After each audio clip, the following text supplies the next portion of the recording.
Welcome to the Cultivation Cast by Black Dog LED with Kevin and Noah. In this podcast series, we will cover all things related to indoor cannabis cultivation. Welcome to the Cultivation Cast by Black Dog LED with Kevin and Noah. In this podcast series, we cover all things related to indoor cannabis cultivation. We've received some feedback, which we appreciate, but we would definitely like more thoughts on what you would like to learn about topics or anything specific that you'd like us to cover in these podcasts. Just shoot us an email at podcast@blackdogled.com. This allows us to make sure we cover the topics that are important to you. Again, that's podcast@blackdogled.com. So today in the podcast, we're going to cover, we had a request for covering grow media as well as different grow methodologies having to do with hydro. So we're going to try and tackle those today. And we're going to talk about different grow media, such as soil versus, let's say, hydroton or the rock wool or different things like that. Also, how you might use those different grow methodologies, different hydro setups. And then if we're in soil and things like that, we'll talk a little bit about containers and how you can contain these different grow media as well. So let's dive right in and speak a little bit at a very high level. Let's define the difference at the highest level I can think of, and Kevin could change this if he wants, but let's say soil versus hydro. There are many kinds of hydro and there are even different types of soil, but let's say, what is the simple highest level definition between soil versus hydro? Well, it becomes a blurry line at some point, but I mean, basically you're going to need three things out of any kind of media that you're growing your plant in. One is to get water and nutrients to the roots. One is to get air to the roots. And the last thing is to actually support the plant so it doesn't just flop over. So that's the three critical things you need for any grow media that you're using, as well as whatever kind of pot or containment you're using for the roots. So the difference between soil and hydro is basically whether or not you're using what people would traditionally call soil, something like you might see dug up out of the ground, or using an artificial media that is entirely man-made, something like ceramic clay pellets, or rock wool is basically very akin to fiberglass insulation, except instead of just glass, they're making it literally out of melted rocks, but they melt it and spin it in something that looks like a cotton candy machine, and out comes rock wool. So there's a variety of different kinds of hydroponics, different media that can be used. And even when we say soil, most people actually don't grow in soil that was dug up out of their yard. Some people try that. It usually doesn't end up working very well. Because the soil media that people actually traditionally buy and use in pots is not something that you just normally dig up out of your yard. It's actually usually made with either peat moss or cocoa, which is literally ground coconut husks, not the shells of coconuts, but the husk that goes around the shells. So there's a variety of different things that people call soil and lump in under the soil, but it's basically just a organic growing medium, whether it's peat moss or cocoa, ground cocoa. So organic being versus, like you were saying, the other hydroponic ones. So when we talk about organic, we're saying it's coming straight from organic matter versus a rock wool or a hydroton, which is an expanded clay pellet or something like that, where that's not really an organic. It's something more man-made that we've created for growing in. Correct. And oftentimes people will make the distinction between inert and inert media. Inert versus non-inert media.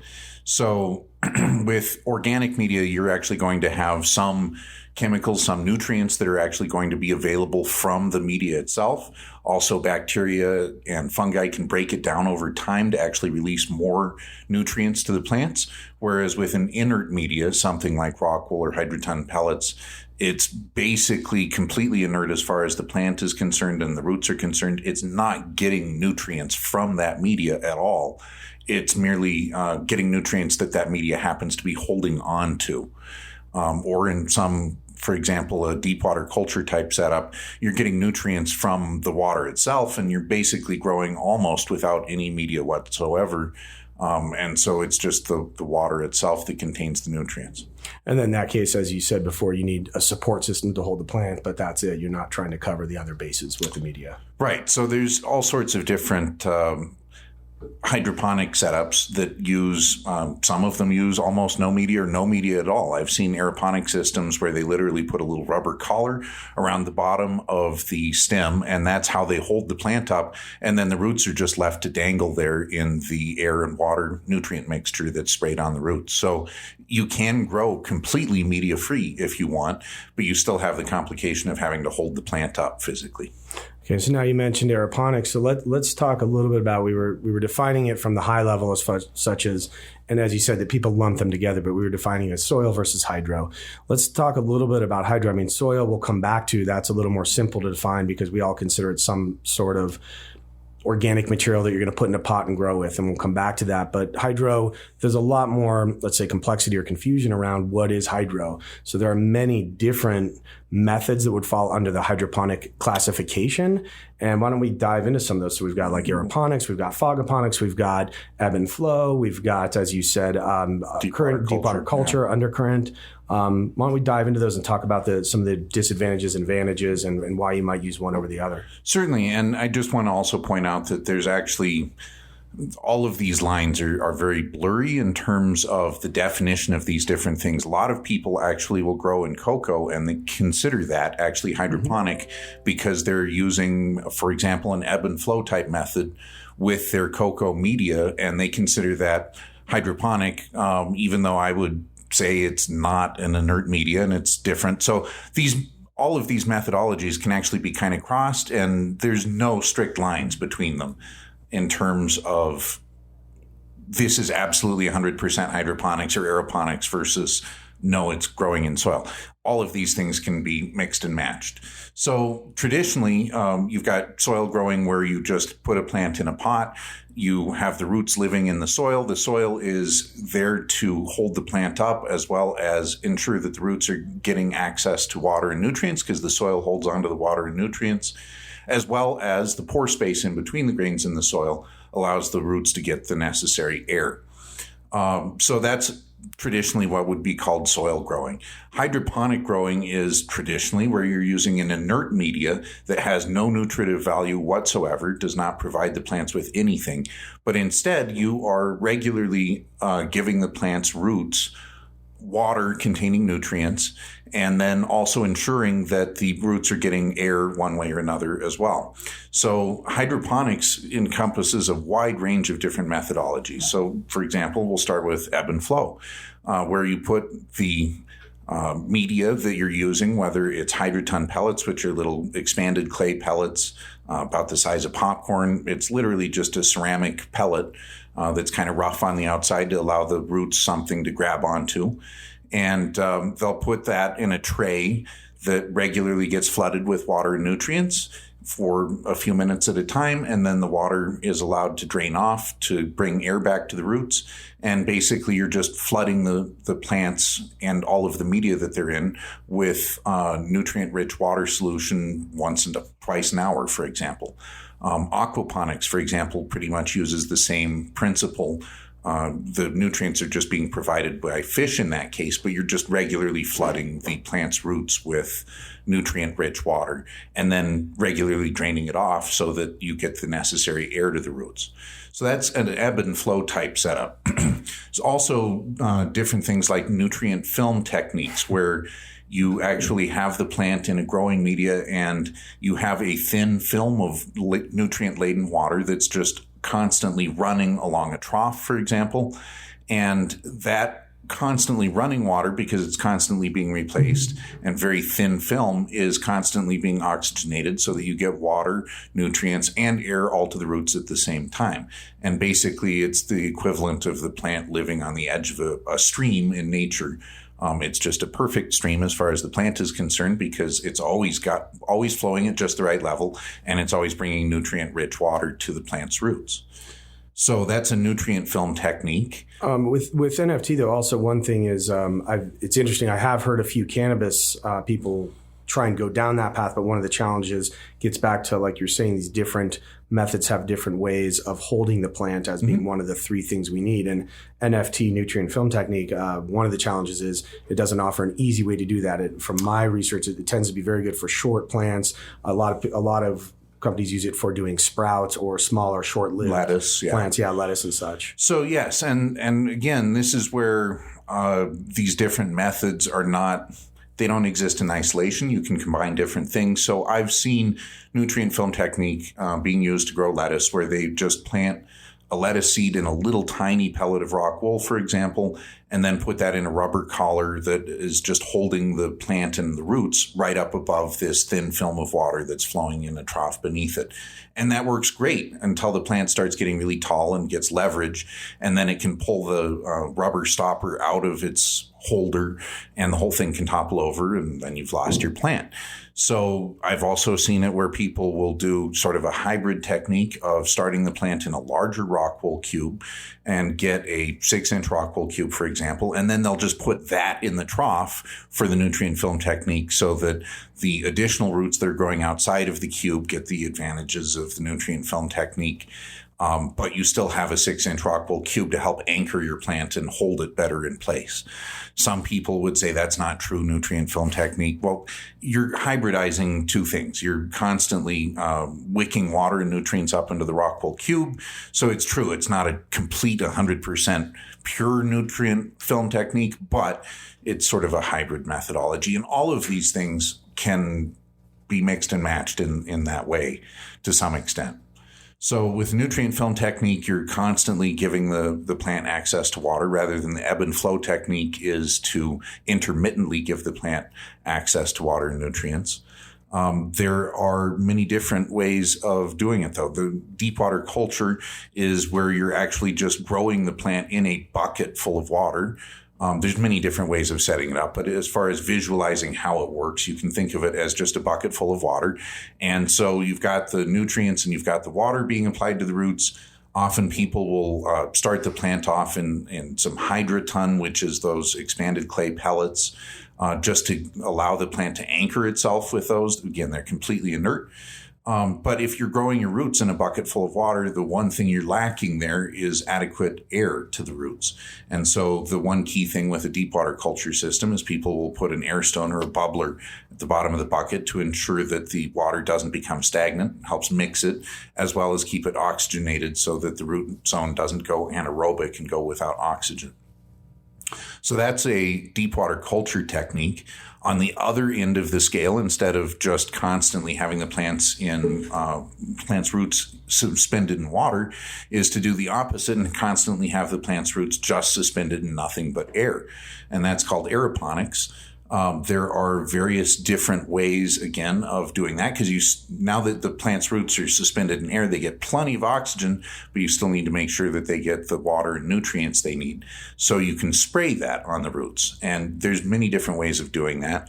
You can have little spray nozzles that are constantly spraying a mist onto the roots. You can actually have ultrasonic foggers that create literally a mist or fog out of the nutrient mix, just like you would see at a Halloween party. And that is what is constantly being bathed over the plant's roots. And that gives the plant's roots constant access to the nutrients, water, and air that they need. And all of these different techniques have their benefits and drawbacks. One of the advantages to soil growing, for example, is that it has a lot of buffering capacity. Soil can hold a lot of air, can hold a lot of water, can hold a lot of nutrients. So typically when you are growing in soil, you're only needing to water your plant and give it nutrients every couple of days, every 3-4 days, until the plant gets large and really fills out its pot. Then you might need to water it every 2 days or even every day. And of course, if the plant starts needing watering more often than that in soil, you can always just increase the pot size, give it more soil for its roots to expand into, and then you decrease its needs for being frequently watered. But with aquaponics or hydroponics or aeroponics, all of these systems require basically an artificial support method for the plant, because it doesn't have this massive soil for its roots to grow into, and you're generally trying to do it in a more artificial manner. Now, that has benefits in that we can push the plants a little bit harder that way. It's easier to change things on the plant faster. It also has drawbacks in that if anything goes wrong, don't have that buffer that you have in soil, so things can go wrong a lot faster in hydroponics and aquaponics and aeroponics. And the ways that they can go wrong depend on exactly what technique you're using. So for example, with aeroponics, I've gotten some of the best growth I've ever seen out of plants using aeroponics, and it works absolutely great. People are actually experimenting now with high pressure aeroponics, where they can actually get better growth out of the plant by essentially forcing the nutrients and the air and the water into the plant's roots in a gentle manner, and makes the plant grow even faster. But if your spray nozzle gets clogged, suddenly your roots are sitting there in air, and it doesn't take them very long at all to dry out and for the entire plant to die. I did what some people would call fogaponics or aeroponics using a ultrasonic fogger. And that works great until the ultrasonic fogger shuts down or overheats. And then you either bake your roots if it overheats, which happens actually pretty quickly and pretty easily with a lot of the ultrasonic foggers. Or if it shuts down, it again takes a couple of minutes for the roots to dry out and your whole plant is dead. So as long as it's working, it can work really well. But if it stops working, everything can die really quickly. In an ebb and flow system, if your pump breaks or your timer doesn't kick on, all it takes is a couple of missed cycles of the flooding and your roots dry out again. Or if your drain gets clogged, then you get the flood effect on your table and the plant is sitting there in water. And again, it only takes an hour or two for the plant to actually drown because it doesn't have the necessary air getting to its roots. With deep water culture, if your air pump for the bubbler shuts off, then your water isn't circulating anymore. It very quickly goes anaerobic. All of the oxygen gets used, and it starts smelling like something that should have been thrown away as a science experiment very quickly. So all of these different methods can work, and they can work very well. And I've seen all of them work, and I've seen all of them work very well. They all have their benefits and they all have their drawbacks. If you're using soil, if you're not careful about what kind of soil you're using, I've seen where facilities have brought in a bad batch of soil that happened to be contaminated with a mold or root aphids or something like that, and they lose their entire crop because the soil they brought in had something wrong with it. So none of these techniques are airproof. None of them are idiot-proof. All of them have their benefits and all of them have their drawbacks, and it's just what you prefer to use. So, and we get this question a lot, right? We get both experienced and new growers saying, hey, do you guys like soil or hydro? And to be honest, we don't like one or the other over it. As Kevin pointed out, there's advantages, disadvantages. I'll speak from a new grower standpoint. And if you look at our grow kits, they are soil-based. They are set up to be used with a soil media. The reason that we do that is because we feel that you sort of have to, crawl before you walk before you run. And hydro, while it does offer some distinct advantages, and maybe in terms of yields or in terms of not having to work with soil, being an inert media, there are advantages, but the disadvantages are it can be more complex. There are more kind of moving parts, if you will. You've got pumps involved. You've got recirculating timers that you've got to deal with. So they generally they're more, let's say, equipment intensive, not all the time, but in general, let's just say that's a bit of a rule of thumb. And so another thing we haven't spoken about, but you kind of touched on it on the efficiency standpoint of that maybe one's more efficient from a nutrient and water use standpoint, but that is some, we've been talking about from a beginner standpoint, but let's look at it really quickly from the commercial standpoint, being a lot of our customers are commercial. There are questions about scalability of soil, of course. Water can be pumped around, nutrient-rich water and raw water can be pumped around your facility at great volumes through very small pipes, versus soil is something large you have to truck around. You're dealing with, when you get into a large operation, you're dealing with truckloads of soil potentially. So it is something that commercial facilities need to take into account. The other thing, Kevin had touched on this earlier also, is the inert quality of a true hydroponic, let's say a real inert media, and that it could be more sterile coming in your door. So if you have a sealed, sterilized product coming in your door, you're going to decrease some risk of introducing pathogens or molds or mildews or anything bug into your environment if you're constantly bringing in soil from a source. Even if you have a good source, all it takes is one bad batch, and now you've got something in your facility that now you need to eradicate, and that can be very difficult. So there are a lot of things to look at, even when you look at the commercial side. You might not have to consider quite as much at home, but there are considerations that come into play when you're looking at these different media as a commercial facility. Absolutely. And hydroponics on larger scales can look very attractive for those reasons, because you don't have to deal with the massive soil. It's easier to make sure that things are coming in pathogen free, and hydroponics is very attractive in that respect. However, that being said, I've seen huge facilities that are growing in soil and they work very, very well. So it can be done both ways. Yeah, certainly.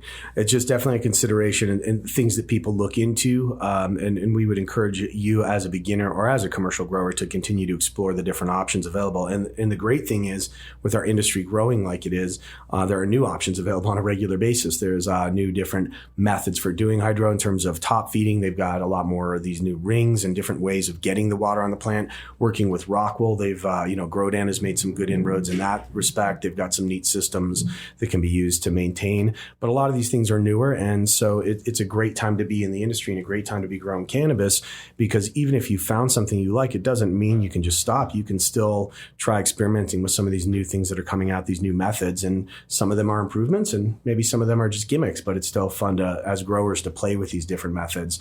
Again, moving from soil to hydro can be somewhat expensive because you've got new equipment, but it's not outrageously expensive if you're talking a relatively small grow, and you can do it incrementally as well. So let's talk real quickly about soil, because one of the requests we had was to look at the media as well as pots or containers. So when we talk about hydro, it's generally going to be in a container as well of some kind. Like Kevin said, you could have like Hydrotin expanded clay pellets in a pot, and you're doing that. You could have Rockwool is nice in that you don't necessarily, you might have it in a big flood tray, but you don't have a pot necessarily around Rockwool, and that you can just, have a plant growing out of that large 6-inch block. But now when we talk about pots and containers for soil, and we look at what we do with our kits, or we look at what we recommend to someone, whether they're using our kit or not, is, we have multiple pot sizes, and we have both plastic and a cloth pot. And there's a very specific reason we offer multiple pots, different pot sizes, as well as the different types of pots, the plastic versus the cloth pots. In our case, we're going to use a smart pot. So Kevin, you want to explain why we have the different sizes and why we use plastic early on and then switch to the smart pot at the end?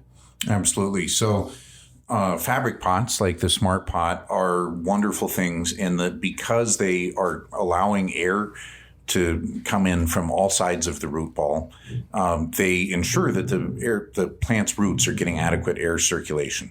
In addition, because the cloth pot allows the water to wick through the cloth itself and actually evaporate, it becomes harder and harder for roots to actually hang out at the very edge of the pot, and the roots end up dying at the very edge of the pot because they dry out in between watering cycles. That might seem like a bad thing, but it's actually a very good thing because it forms a natural way of pruning the roots as they get near the edge of the pot. So when the root tip gets near the very edge and it dries out and dies, what it's going to do is actually send out side branches off of that root further back in the root ball. So using a cloth pot, you actually end up with a better root system that is more evenly distributed throughout your soil media. It's better in terms of getting the plant to access all of the nutrient and water handling capability of that media. So if you have a huge volume of soil in a normal plastic pot and the root is just going straight through the middle of it to get to the other side of the pot, the root is not able to take advantage of all of the nutrients that are sitting there in that big clump of soil. Whereas if you are doing root pruning with the air pots or the fabric pots, forcing that root to branch out further back in the soil, it's accessing more of the soil volume and getting a better root system overall, which makes for a healthier, more robust plant. And especially if you are planning on growing plants in a pot for many years, that becomes very, very important, because if plants' roots are allowed to circle around a normal plastic pot over a period of years, they can literally tie themselves in knots and choke themselves out. And I've seen this happen firsthand. One of my very first plants that I ever planted lived for 35 years until it finally choked itself out because 33 years ago, it was kept in a pot that was too small for a little bit too long and tied its roots literally in knots. And once you have that happen, there's no fixing to it. So for longer term plants you want to keep in pots for years, it becomes more and more important to have that root pruning, and fabric pots and these air pots give that to you automatically. So wonderful thing for long-term plants, not as important for short-term crops such as cannabis. However, it still does result in a better root system. And so we still recommend using the fabric pots. Now, fabric pots also have disadvantages. One is that it's a lot more difficult to pull a plant out of a fabric pot to transplant it into another one. You have to basically turn the fabric pot inside out like you might do taking off a sock. And that takes a lot more time than simply just tapping the bottom of a plastic pot and sliding the root ball out.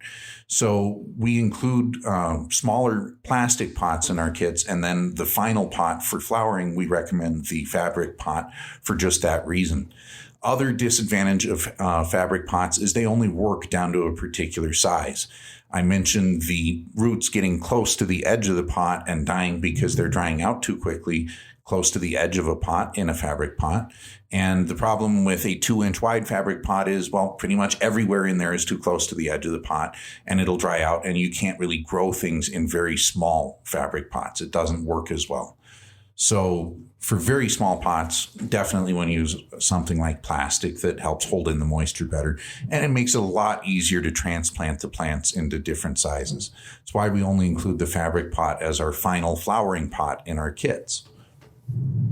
Excellent. So we've covered kind of the hydro side. That brings us back to the soil side. And again, we feel soil is a good starting point, but by no means is it the best or only way to grow our plants when we're growing cannabis. So we like to hear people experimenting, and we've seen great results with our lights with all these different methods. If you're curious to learn a little bit more about the pot sizes we include, even if you're not looking to buy a kit, you could look at our kits online just to see kind of what we're including with different tent sizes and the different size pots that we recommend sizing up to, as well as our grow alongs that are available to you on our YouTube channel, where we go over some of that as well. And we cover the transplanting process and all that. So if you're curious, those would be two great resources. So thanks again for listening. We hope you enjoyed this installment of the Cultivation Cast. Again, if you have any questions about content or suggestions for a future topic, please do send them over to us in an email at podcast@Black Dog LED. That's podcast singular at blackdogled.com.